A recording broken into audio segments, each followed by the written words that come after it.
la basura que no tiramos. Nunca imaginé que en mi propia familia se escondiera una víbora con cara de ángel. Pero ahí estaba, mi hermanastra, Esperanza, agachada frente al bote de basura de la habitación de invitados, con una pinza de ropa en la mano como si fuera a tender calcetas, no a robar lo que creía que era el condón usado de mi marido. Yo estaba sentada en el sofá del comedor, bebiendo un té de manzanilla que ni siquiera me calmaba. No era coincidencia que hubiera aceptado quedarme unos días en la casa de mis papás. Desde que Miguel y yo decidimos tomarnos un descanso de la ciudad por trabajo, Claudia, mi madrastra, nos había invitado con una sonrisa que no le llegaba a los ojos. Es que ya extrañaba verlos juntos, había dicho, con esa voz dulce que siempre esconde un cuchillo. Yo, inocente como siempre, le creí.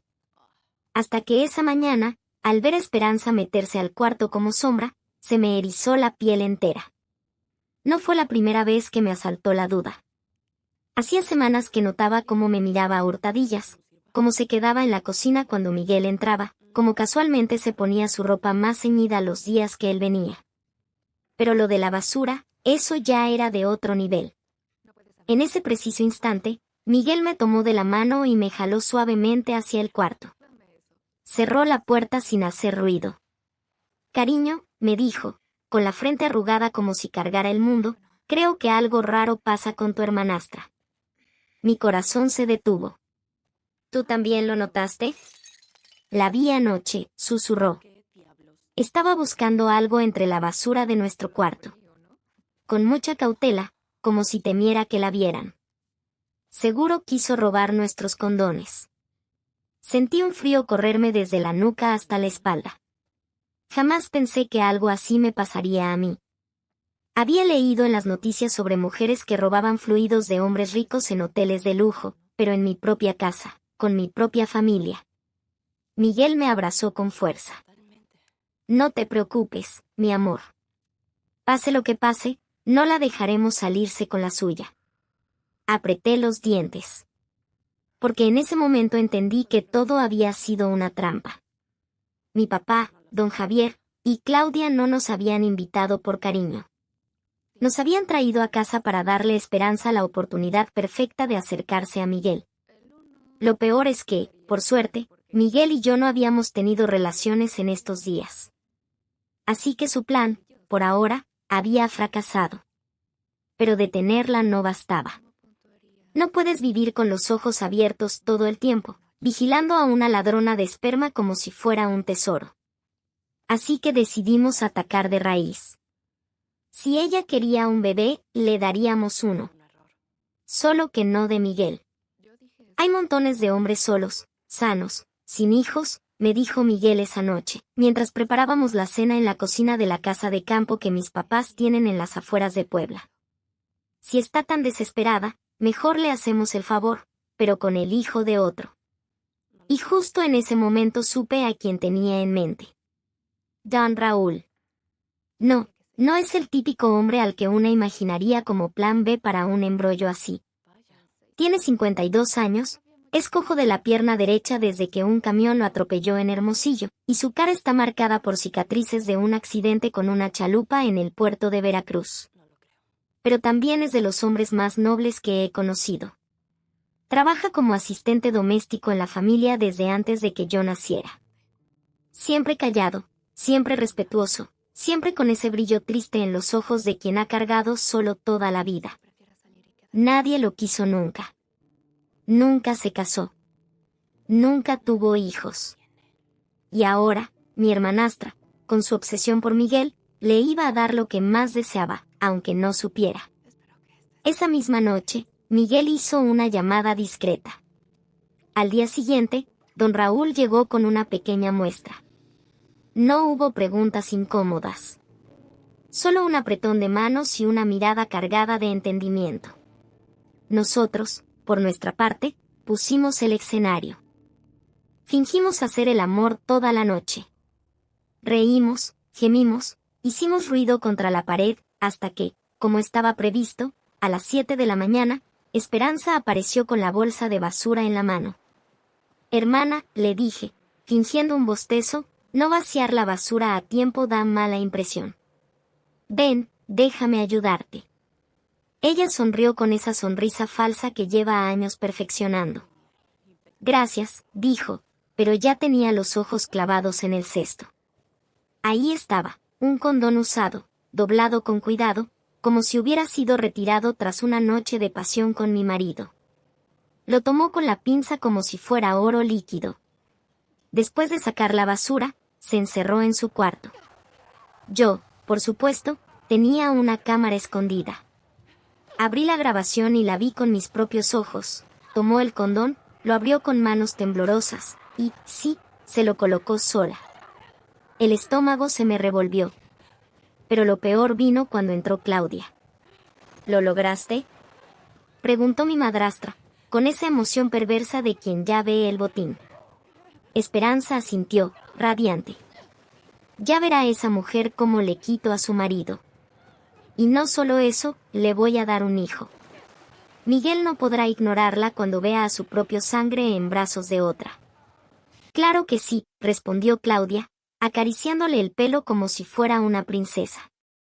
Subirás de categoría como madre del heredero. La harás besar el suelo si tú lo ordenas. Miguel la pondrá en la calle sin un centavo. Sentí que me ahogaba. Recordé a mi madre, que murió cuando yo tenía 12 años. Ella consideraba a Claudia su mejor amiga. Le confió sus secretos, su dolor, su casa, y al final, la traicionó con mi propio padre. Y ahora, su hija quería hacerme lo mismo con mi esposo. Apreté los puños hasta que me dolieron las uñas. Juro por mi vida que no las dejaría salirse con la suya. Los siguientes días fueron una danza macabra. Cada mañana, Esperanza volvía a buscar condones, y cada noche, Miguel y yo fingíamos. Don Raúl, por su parte, recibía instrucciones precisas y calladas. Pasaron 2 semanas. Y entonces, una noche, durante la cena familiar en la hacienda de mis papás en los alrededores de San Miguel de Allende, Esperanza se levantó con una sonrisa coqueta. Tengo una buena noticia, dijo, poniendo una mano sobre su vientre a un plano. Estoy embarazada. Fingí sorpresa. Mi papá, don Javier, apenas levantó la vista del plato, pero se le escapó una sonrisita. Sabía. Claro que sabía. ¿Y el papá quién es?, pregunté, como si fuera una pregunta casual. ¿Planeas tener un hijo fuera del matrimonio?, añadí con fingida preocupación. Es raro, porque ni siquiera está saliendo con nadie. Claudia me lanzó una mirada que hubiera matado a un perro. ¿Tienes envidia?, espetó. ¿Por qué tu hermana quedó embarazada tan fácil y tú, después de tantos años de matrimonio, sigues sin darle un hijo a tu marido? Antes de que pudiera responder, Miguel soltó el tenedor y la miró con una frialdad que casi la hizo retroceder. Lo que hagamos, cuando lo hagamos y si tenemos hijos o no, no es asunto tuyo, Claudia. Ella se encogió de hombros, pero sus ojos me clavaron dagas. Entonces, Esperanza se volvió hacia Miguel con cara de perrito abandonado. «Cuñado, ¿me apoyas?». Miguel soltó una carcajada seca. «Si quieres tenerlo, adelante. Yo, como buen soltero, te aliento». Nos miramos. Ella no captó el sarcasmo. «Gracias, Miguel», exclamó, emocionada. Sabía que era su nombre de verdad. Él solo asintió y me sirvió más chicharrón en salsa verde. Pero algo en el aire olía mal. Y no era la comida. Era la mentira. Era la traición. Era la venganza, que ya estaba en marcha. Porque lo que ella no sabía era que el bebé que crecía en su vientre no tenía nada de Miguel. Tenía los ojos oscuros de don Raúl. Y muy pronto, todo México, al menos, nuestra pequeña familia, lo sabría. El regalo que no esperaba. Una semana después de que Esperanza anunciara su embarazo, yo comencé a sentir náuseas. No eran esas náuseas de «ay, me faltó dormir», no. Eran de las que te agarran del estómago y te jalan hasta el piso, como si tu cuerpo supiera que algo grande se estaba cocinando dentro. Al principio, lo negué. No podía ser. No ahora. No en medio de este circo familiar. Porque sí, lo admito, aunque Miguel y yo llevábamos años casados y hablando de tener hijos, nunca nos habíamos apresurado. Él decía que quería darle tiempo a mi carrera, y yo, con tanto en la cabeza, la psicología, la universidad, los traumas familiares, no me sentía lista. Pero el cuerpo no pide permiso. Una mañana, mientras preparaba café en la cocina de la hacienda en San Miguel de Allende, me vino una arcada tan fuerte que tuve que agarrarme del fregadero para no caerme. Miguel, que estaba afuera regando las bugambilias, entró corriendo al oírme toser. ¿Estás bien, mi amor? Asentí, pero no pude mentirle. Creo que me voy a hacer una prueba. Él se quedó callado un segundo. Luego, sin decir nada, me abrazó con tanta fuerza que sentí que me iba a romper. Sea lo que sea, estaremos juntos, susurró contra mi pelo. Fui a la farmacia del centro, esa pequeña que queda junto a la parroquia, con su toldo rojo y olor a eucalipto. Compró la prueba más cara, precisión en 3 minutos, decía la caja. Me la tomé en el baño del lugar, con las manos temblando. Cuando vi las 2 rayitas rojas, se me llenaron los ojos de lágrimas. No de miedo. De alivio. Porque ahí tenía la respuesta a todo lo que Claudia y Esperanza creían controlar. Yo no estaba vacía. Yo no era la que no puede dar hijos. Yo ya llevaba dentro lo que ellas tanto codiciaban, el verdadero heredero de Miguel. Regresé a la hacienda con una sonrisa que no pude contener. Miguel, al verme, supo. No hizo falta que dijera nada. Solo me tomó de las manos y me besó la frente. ¿Y ahora qué? Me preguntó con la voz temblorosa de emoción. Ahora, dejamos que sigan soñando. Y así fue. Durante las siguientes semanas, simulamos normalidad. Yo seguía comiendo lo mismo que antes, aunque en secreto escupía los chiles rellenos cuando Esperanza insistía en que los probara, y Miguel continuaba tratándola con cortesía, como si fuera una cuñada cualquiera. Pero por dentro, todo era fuego. Porque mientras Esperanza iba a sus citas prenatales con Claudia, presumiendo que su bebé sería idéntico a Miguel, yo llevaba en mi vientre el verdadero rostro de nuestro futuro. Una tarde, mientras descansaba en la mecedora del corredor, don Raúl se acercó con una jarra de agua de Jamaica. ¿Se siente bien, niña?, me preguntó, con esa voz rasposa pero amable que siempre me recordaba a mi abuelo. Asentí. Estoy mejor que nunca. Él me miró un momento, como si supiera más de lo que decía. A veces, la vida te da lo que crees que perdiste, dijo. Pero no siempre donde lo buscas. No respondí. Solo le sonreí. Porque en ese instante, supe que don Raúl no era solo un peón en nuestro plan. Era un hombre que, a pesar de todos los golpes, seguía creyendo en la justicia del destino. Y quizás, en parte, tenía razón. Pero la paz no dura mucho en una casa llena de víboras. Una semana después, durante el almuerzo dominical, ese ritual sagrado en donde los Morales reuníamos a toda la parentela en el patio trasero, con música de mariachi de fondo y el aroma de cochinita pibil flotando en el aire, Esperanza decidió que ya era hora de dar el siguiente paso. Miguel, dijo, con una voz melosa que me dio urticaria, ya es tiempo de que asumas tu responsabilidad. Todos callaron. Hasta la tía Remedios, que estaba destripando una naranja, se detuvo en seco. Miguel, con la calma de quien ya ha ensayado esta escena 1000 veces en su cabeza, dejó el taco que tenía en la mano y la miró. ¿Responsabilidad? ¿De qué hablas? Del bebé, por supuesto, dijo ella, tocándose el vientre con una posesividad falsa. Ya sabes de quién es. Mi papá, don Javier, que había estado fingiendo dormir en su hamaca, abrió un ojo. Claudia, por su parte, se enderezó en su silla como si hubiera oído el repique de un triunfo. Miguel soltó una risita corta.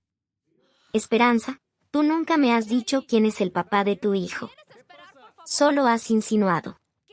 Y si tú no tienes el valor de nombrarlo, ¿por qué crees que yo sí lo tengo? Ella palideció. Tú sabes que eres tú. Yo.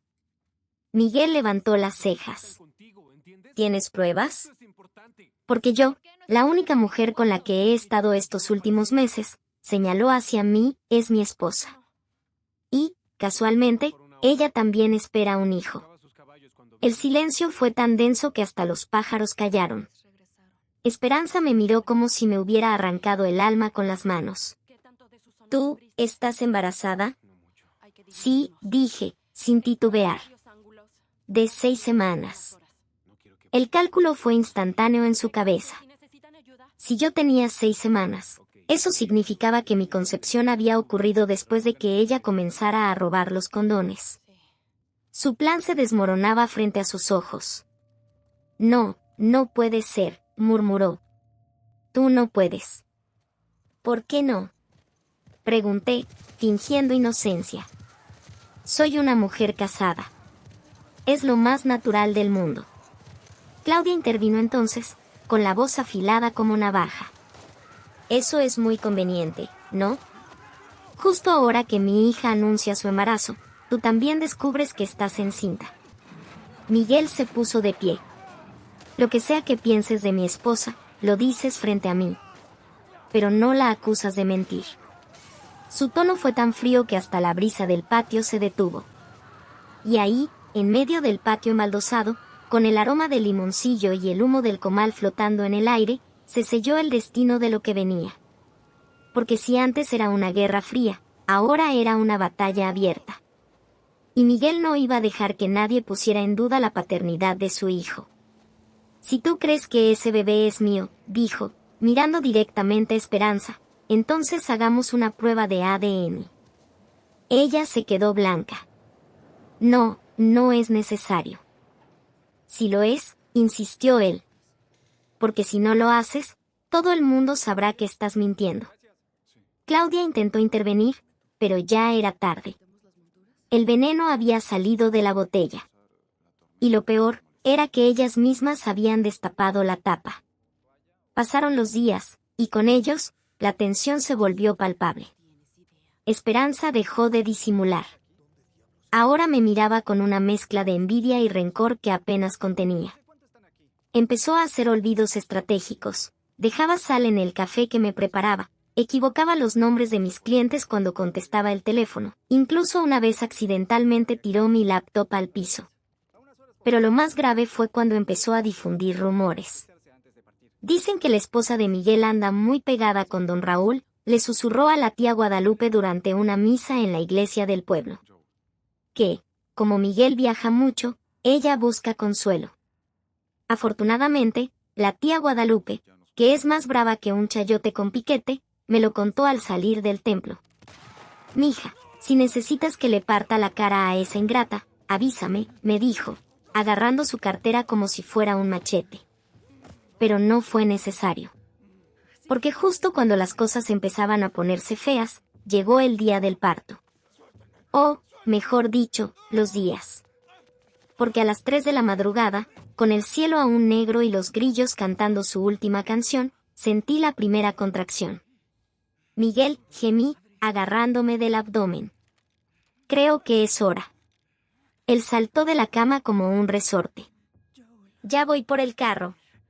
Pero antes de que saliéramos, escuchamos un grito desde el cuarto de al lado. Mamá. Ayúdenme. Se me rompió la fuente. Era Esperanza. Miguel y yo nos miramos, incrédulos. No podía ser coincidencia. Después de 9 meses de tensión, maldad y mentiras, íbamos a dar a luz el mismo día. Claudia salió corriendo en camisón, despeinada y con los ojos desorbitados. Es hora. Mi nieto va a nacer. Miguel, sin perder la compostura, me ayudó a bajar las escaleras. Vamos a llevarlas a las 2, dijo. Pero tú irás adelante. Y así, en medio de la noche más larga de nuestras vidas, partimos hacia el hospital de San Miguel. Yo en el asiento delantero, respirando lento. Ella atrás, gritando como si le estuvieran arrancando el alma. Y don Raúl. Don Raúl ya estaba esperando en la puerta del hospital cuando llegamos. Con su mejor camisa, su bastón pulido y una mirada que decía más que 1000 palabras. Porque esta noche, todo iba a salir a la luz. El nacimiento de la verdad. El Hospital de San Miguel de Allende, ese edificio blanco con techos rojos y olor a cloro y café instantáneo, nunca había visto un parto como aquel. 2 mujeres de la misma familia, en el mismo turno, con 2 destinos opuestos. Yo en la habitación 204, con Miguel a mi lado, agarrándome la mano mientras las contracciones subían como olas en un mar embravecido. Ella en la 107, con Claudia gritando órdenes a las enfermeras como si fuera la dueña del lugar. Que llamen al mejor ginecólogo. Mi hija está pariendo al nieto de don Javier Morales. Exclamó Claudia mientras se paseaba por el pasillo con su bata de seda, como si el hospital fuera su salón de fiestas. Miguel y yo intercambiamos una mirada. No dijimos nada. No hacía falta. Sabíamos que, dentro de unas horas, esa soberbia se le iba a caer a pedazos. A las 6 de la mañana, don Raúl llegó. Lo vi desde la ventana de mi cuarto. Caminaba despacio, con su bastón de caoba, la camisa planchada y el pelo peinado hacia atrás con agua. Parecía un hombre que iba a una boda, no al nacimiento de un bebé que no pedía, pero que sí merecía. ¿Está listo?, le pregunté cuando entró. Él me miró con esos ojos oscuros, llenos de una calma que solo da la vida dura. Desde que nací. Y eso fue todo. No hubo más palabras. Solo esa certeza muda que los verdaderos hombres saben guardar. A las 8:47 de la mañana, con el sol ya alto y los pájaros cantando como si supieran que algo justo estaba por nacer, mi hijo vino al mundo. 3 kilos con 200 gramos. Piel morena, dedos perfectos y un grito que retumbó en toda la planta. Lloré al instante. No por el dolor, sino por la pureza de ese momento. Él era mío, era de Miguel, y era real. Nada de planes, nada de mentiras. Solo amor verdadero. Se parece a ti, me dijo Miguel, con la voz quebrada, mientras sostenía a nuestro niño por primera vez. Tiene tus cejas. Yo solo asentí, agotada, feliz, completa. 20 minutos después, el grito de esperanza cortó el aire desde el piso de abajo. Ya nació. Es una niña. Gritó Claudia, como si acabara de ganar la lotería. Una enfermera subió a contarnos. ¡Felicidades! También es una niña. 3 kilos justos. Madre e hija están bien. ¿Cómo está la madre?, pregunté, fingiendo interés. Está bien, aunque muy ansiosa. Pide que venga el señor Miguel. Dice que necesita hablar con él urgente. Miguel me miró. Yo asentí. Ve. Es hora. Abajo, la escena era un teatro de hipocresía. Esperanza estaba recostada en la cama, con el pelo despeinado pero los labios pintados, sosteniendo a la bebé como si fuera un trofeo. Claudia le ajustaba la manta como si ya estuviera lista para las fotos del bautizo. Cuando Miguel entró, ella sonrió con esa falsa ternura que tanto había usado. Miguel, ya está aquí. Tu hija. Miguel no se acercó. Se quedó en la puerta, con las manos en los bolsillos. No es mi hija, Esperanza. Ella rió, incómoda. No digas tonterías. Mira sus ojos. Son idénticos a los tuyos. ¿En serio?, preguntó él, y luego llamó, don Raúl, pase, por favor. Todos se voltearon. Don Raúl entró con la misma dignidad con la que caminaba por los mercados de Hermosillo cargando sacos de maíz.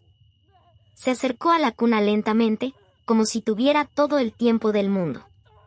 Esa es mi hija, dijo, sin alzar la voz. El silencio fue tan denso que hasta el reloj del pasillo dejó de hacer tic-tac. ¿Qué estás diciendo?, gritó Claudia. Ese hombre no puede ser el padre. Es un sirviente. Miguel dio un paso adelante. Si tanto estás segura de que yo soy el padre, hagamos una prueba de ADN. Hoy. Aquí.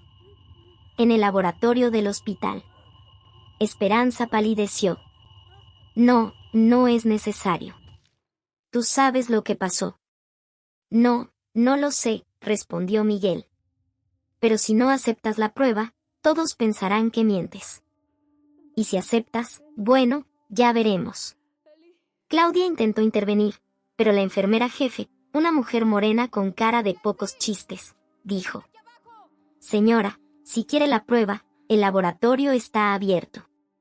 Solo necesitamos consentimiento de la madre y del supuesto padre. Don Raúl asintió. Yo doy mi consentimiento. Esperanza miró a su madre, a Miguel, a don Raúl, y finalmente, con la cara descompuesta, murmuró: Sí. Háganla. Las muestras se tomaron en menos de 10 minutos. Sangre de la bebé, de Esperanza, de Miguel y de don Raúl. Este último, en un gesto que me partió el alma, extendió su brazo sin dudar. Por mi hija, dijo simplemente. Mientras esperábamos los resultados, Miguel subió a verme. Me contó todo. Le acaricié la mejilla. ¿Y si ella intenta falsificar los resultados? Ya lo previmos, dijo él, sacando su celular. Le pedí al director del laboratorio que solo entregue los resultados a mí, en persona, y que haga una copia sellada para el archivo del hospital. Además, sonrió, don Raúl ya firmó los papeles de reconocimiento voluntario. Si ella se niega a aceptar la verdad, él se hará cargo solo. Esa noche, la casa de mis papás estuvo en silencio. Nadie quiso ir al hospital. Nadie quiso ver el desenlace. Solo mi tía Guadalupe mandó un mensaje: si necesitan que yo grite por ustedes, avisen. Mi pulmón está listo. A las 2 de la tarde del día siguiente, el doctor llegó con un sobre blanco. Esperanza lo agarró, pero Miguel lo detuvo. Yo lo abro. Como parte interesada. Desdobló el papel. Lo leyó en silencio. Luego alzó la vista y dijo, con voz clara, para que todos en la habitación lo escucharan: Los resultados confirman que Miguel Hernández no es el padre de la menor Esperanza Morales Luna. Claudia se levantó de golpe. Eso es mentira. Hubo un error. No hubo error, siguió Miguel. Pero hay más. Los resultados también confirman que Raúl Mendoza Sosa sí es el padre biológico de la niña. Los ojos de Esperanza se llenaron de terror. Miró a don Raúl como si fuera un monstruo. Él, sin embargo, se acercó a la cuna y, con manos temblorosas pero firmes, tomó a su hija. Se parece a mí, murmuró, con lágrimas en los ojos. Tiene mi nariz. Mis ojos. No la toques. Gritó Esperanza, tratando de arrebatársela. Esa es mi hija. No, dijo don Raúl, sin soltarla. Es nuestra hija. Y si tú la rechazas por quien soy, entonces yo la criaré solo. Fue entonces cuando Miguel sacó su teléfono.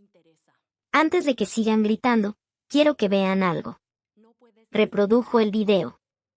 La imagen de Esperanza entrando a nuestra habitación, robando el condón, encerrándose en su cuarto, y colocándoselo. Tengo 12 grabaciones como esta, dijo. Y también tengo los registros de las llamadas que hiciste a mis clientes, las amenazas disfrazadas de preocupación, los rumores que esparciste en la iglesia. Todo está documentado. Claudia se abalanzó hacia él. Borra eso. No tienes derecho. Tengo todo el derecho, respondió Miguel. Porque estuvieron tratando de destruir mi familia. Y no lo van a lograr.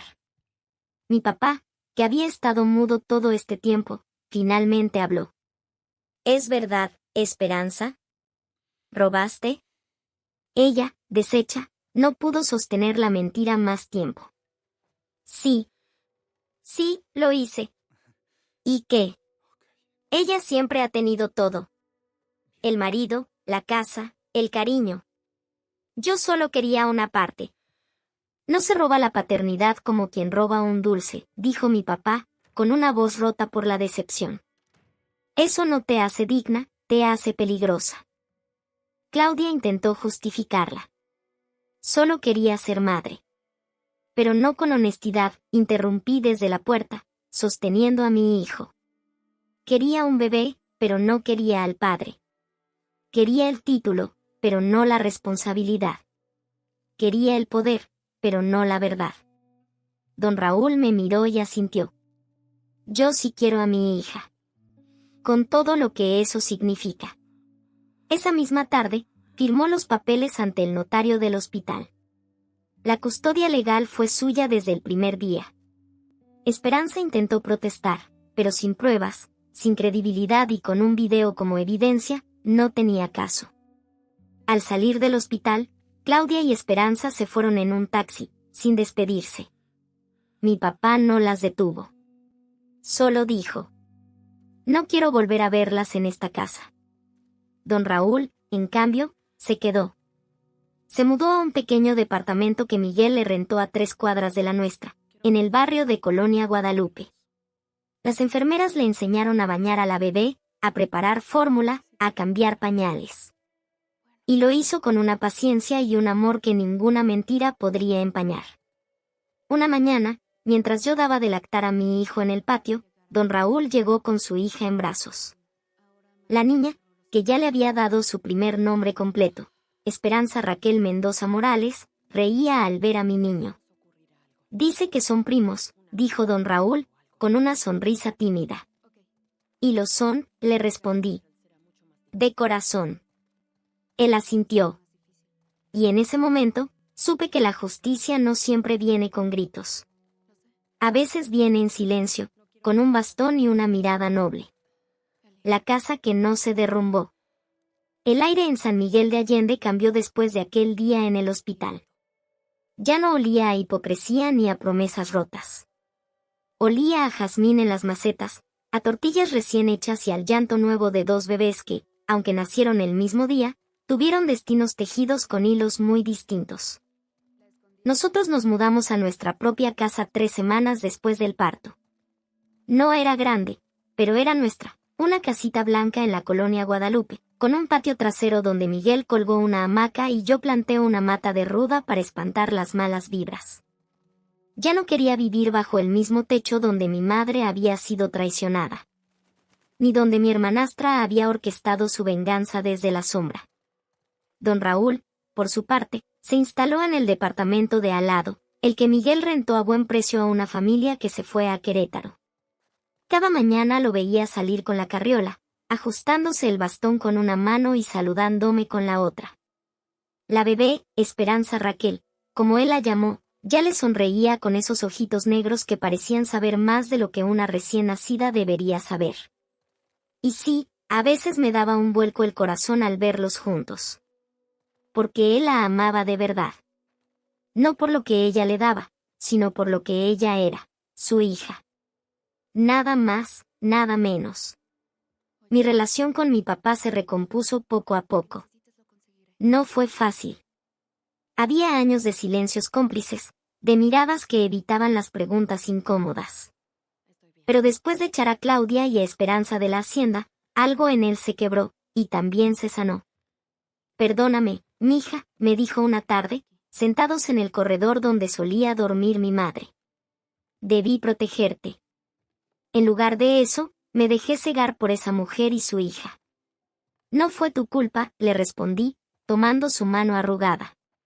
Pero sí fue tu responsabilidad. Y ahora que la asumes, puedo volver a llamarte papá. Él asintió, con los ojos húmedos.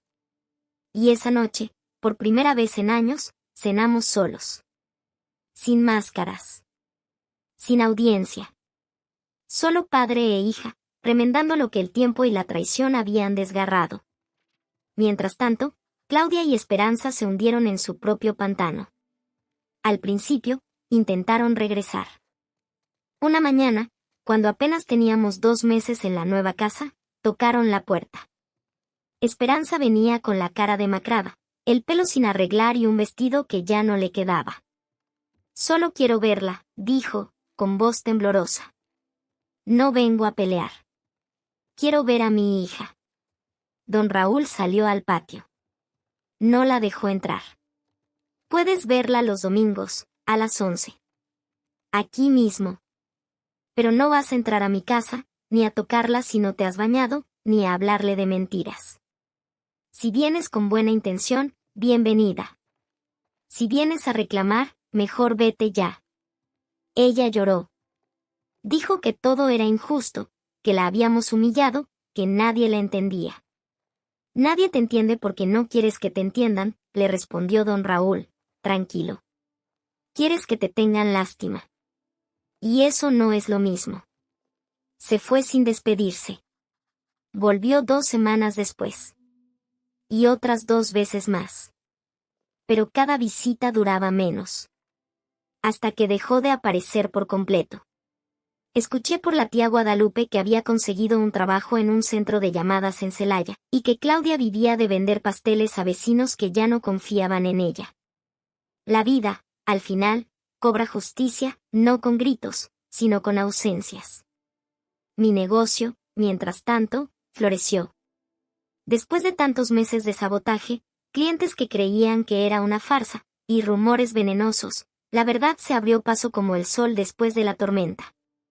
Una clienta, la dueña de una cadena de boutiques en Guadalajara, me invitó a exponer mis diseños en una feria nacional. Escuché lo que te hicieron, me dijo, con los ojos firmes. Y no solo quiero apoyarte, quiero que todo el mundo vea que las mujeres como tú no se rompen. Se transforman. Fue en esa feria donde vendí lo suficiente para dejar de depender de los ahorros de Miguel. Ya no soy solo la esposa de Miguel Hernández, le dije esa noche, mientras brindábamos con horchata en la cocina. Soy Lucía Morales, diseñadora, madre, psicóloga y sobreviviente. Él me abrazó y besó la cabeza de nuestro hijo, que dormía en su regazo.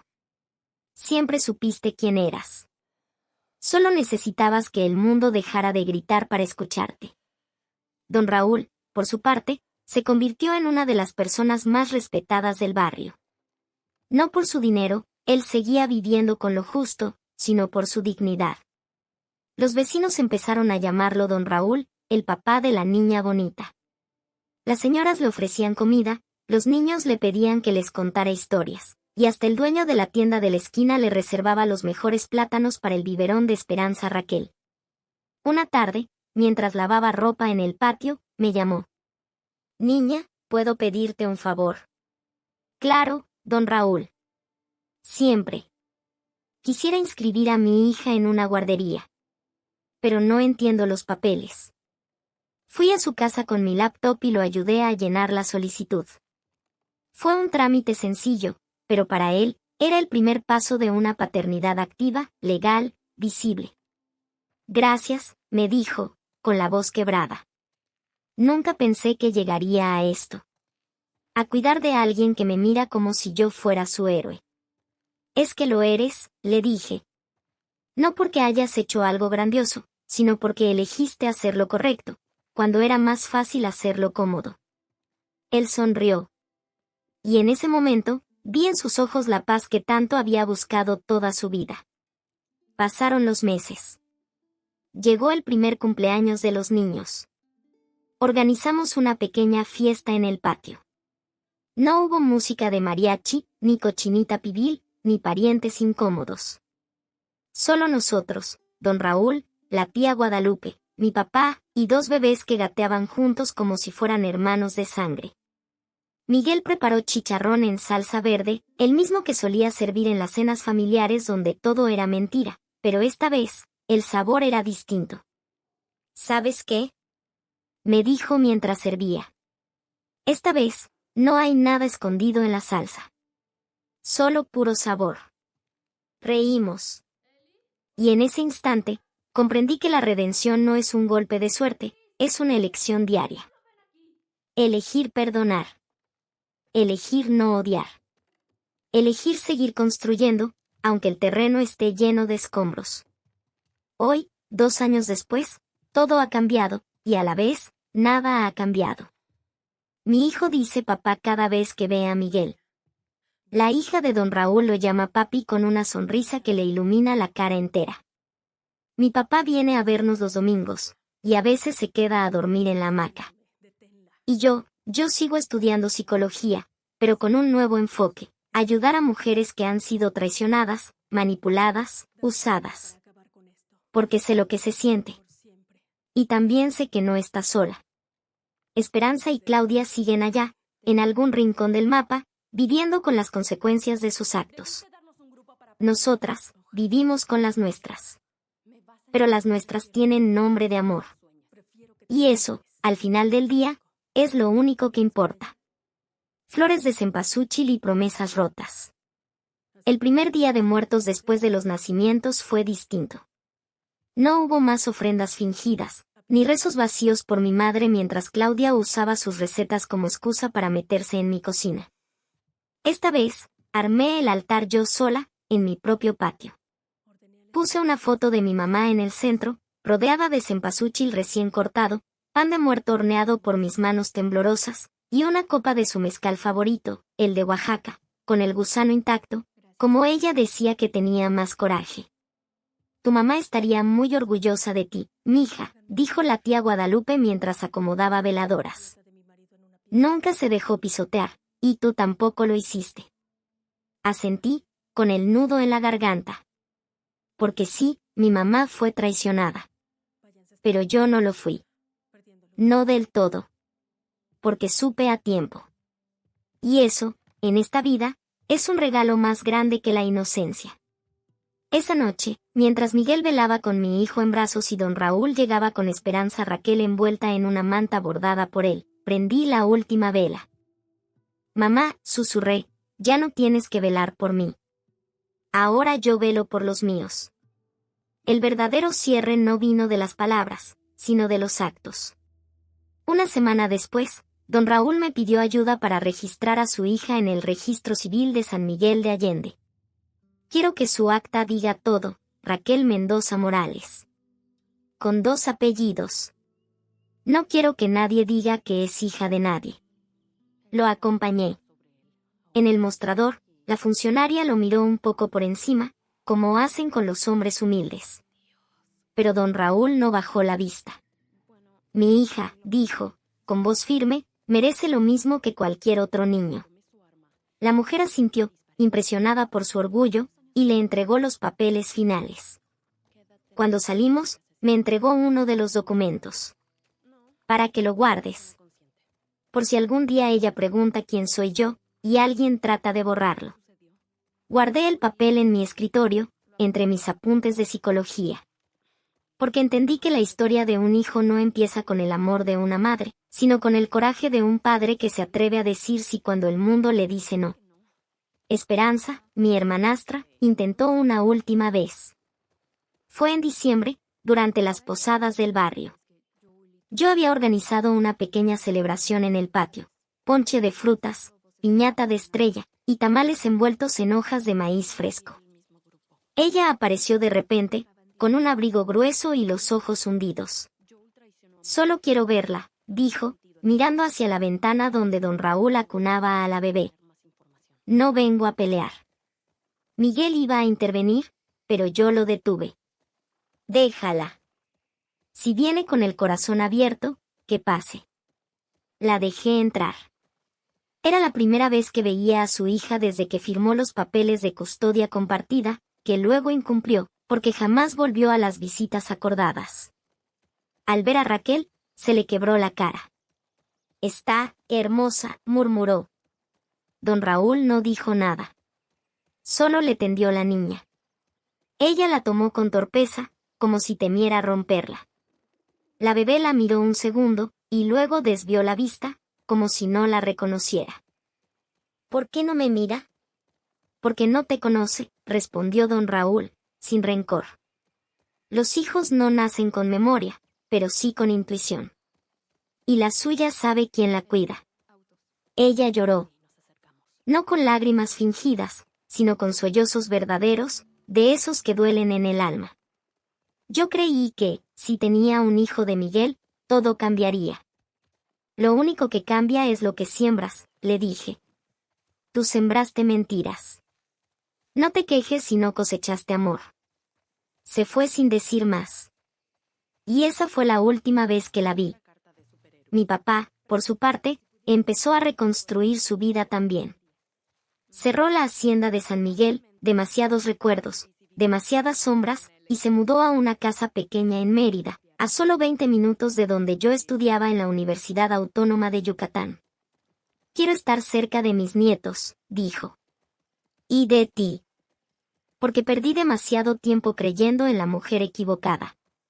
Ahora viene los domingos con un pastel de relleno negro y se sienta en la hamaca a leerle cuentos a mi hijo. A veces, don Raúl lo acompaña. Y aunque mi papá y él apenas hablan, hay un silencio respetuoso entre ellos. Porque ambos entendieron, tarde, que el verdadero honor no está en el apellido, sino en las acciones. Con el tiempo, don Raúl abrió un pequeño puesto de tamales en el mercado Lucas de Gálvez. Lo llamó Tamales Recao.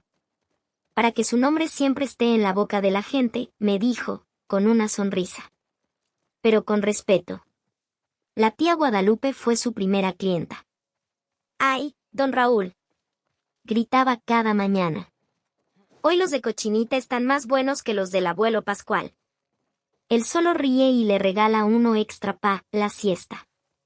Pero lo más hermoso es ver cómo, cada vez que alguien pregunta quién es Raquel, él señala al cochecito donde su hija duerme a la sombra y dice: ahí está. Mi orgullo. Mi bendición. Nadie se atreve a burlarse. Porque en ese barrio, se respeta más al hombre humilde que hace por su hija que al rico que abandona a la suya. Miguel y yo, por nuestra parte, decidimos esperar un poco más antes de tener otro hijo. Quiero que nuestro pequeño crezca sabiendo que es suficiente, me dijo una noche, mientras veíamos las estrellas desde el techo.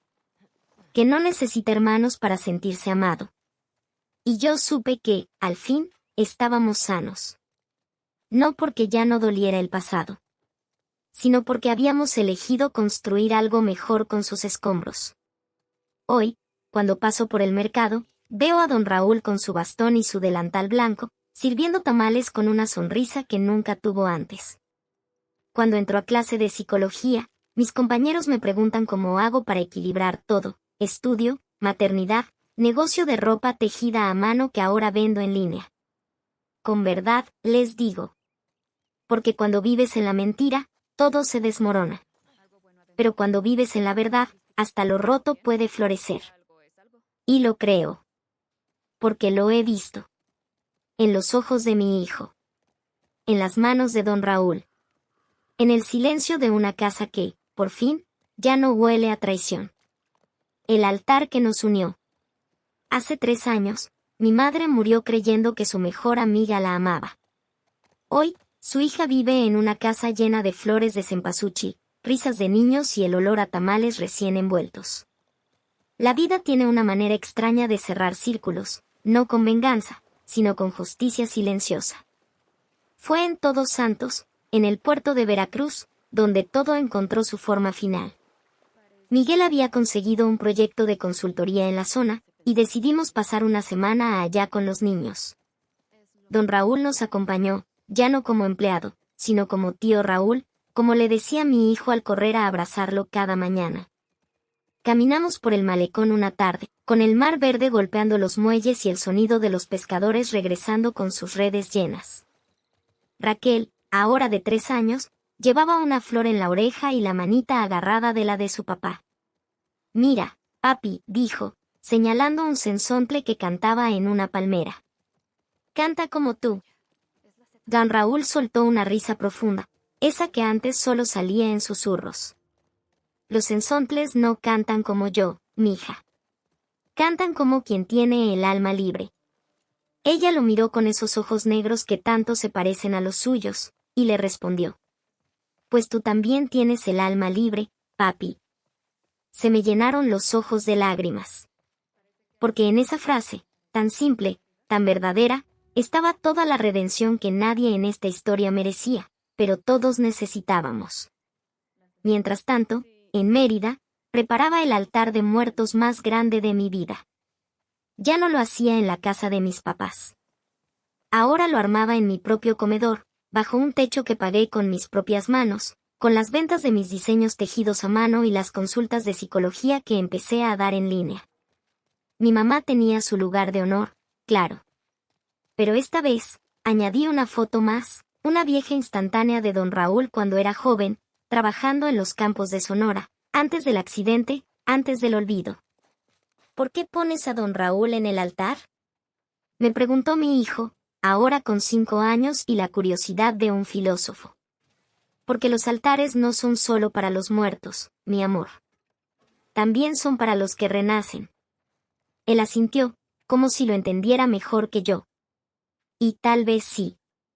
Porque los niños no ven jerarquías. Ven amor. Y don Raúl, con su bastón y su camisa blanca, con su hija en brazos y su puesto en el mercado, se había convertido en un pilar de esta familia que reconstruí con pedazos de verdad. Claudia y Esperanza, mientras tanto, habían desaparecido casi por completo. Solo supe de ellas por casualidad, en un grupo de vecinos de San Miguel. Decían que habían dejado la casa que alquilaban, que Claudia se mudó a Puebla a vivir con una hermana lejana, y que Esperanza. Dicen que se fue a la frontera. A Reynosa. Trabaja en una maquiladora. No sentí odio. No sentí pena. Solo quietud. Porque ya no eran parte de mi historia. Habían elegido el camino del engaño. Y el engaño, tarde o temprano, se come a quien lo siembra. El verdadero cierre llegó un día de muertos, en Yucatán. Organicé una pequeña ceremonia en el patio. Invité a la tía Guadalupe, a mi papá, a don Raúl y a sus vecinos más cercanos. Hasta el dueño de la tienda de la esquina vino, con una botella de ponche y una sonrisa. Armamos el altar juntos. Mi hijo puso una calabaza decorada. Raquel, una muñequita de papel picado. Don Raúl, una vela negra, para proteger a los que ya no están, pero también a los que recién empiezan. Cuando prendimos las velas, el cielo se tiñó de naranja. Mamá, susurré, ya no te necesito para protegerme. Pero sí para inspirarme. Y sentí, con toda certeza, que ella me escuchaba. Porque el viento se detuvo. Porque los niños callaron. Porque don Raúl, sin decir nada, me ofreció su pañuelo antes de que las lágrimas cayeran. Miguel se acercó con 2 tazas de chocolate caliente. ¿En qué piensas? En todo lo que perdimos, y en todo lo que ganamos. ¿Y qué ganamos? Un hogar que no depende de mentiras. Un hijo que ríe sin miedo. Una hija que tiene un papá que la mira como si fuera el milagro más grande del mundo. Y una esposa que no se calla. Y un marido que no se raja. Brindamos con las tazas, bajo la luna llena y el aroma del incienso de copal. Y supe que, al final, la verdadera venganza no es hacer sufrir al otro, es seguir viviendo con dignidad cuando ellos se quedaron estancados en su propio veneno. Hoy, cuando mis pacientes me preguntan cómo sanar después de una traición familiar, no les hablo de rencor. Les hablo de esto. Si alguien intenta robarte lo que es tuyo, no lo defiendas con gritos. Defiéndelo con vida. Vive tan bien, tan plena, tan en paz, que su mentira se vuelva invisible a tu lado. Porque la mejor forma de vencer a una víbora no es aplastarla, es caminar tan alto que ya no alcance a morderte. Y yo ya no miro hacia atrás. Solo hacia mis hijos. Hacia mi marido. Hacia don Raúl, que ahora tiene una silla permanente en mi comedor. Y hacia el altar, donde las flores de cempasúchil siguen abriéndose, año tras año, incluso en el invierno más duro. Porque donde hay verdad, siempre hay vida. Y créeme, lo que viene después no te lo esperas. Descubre el resto de la historia en Hverso, mi canal de YouTube. El link está en mi perfil.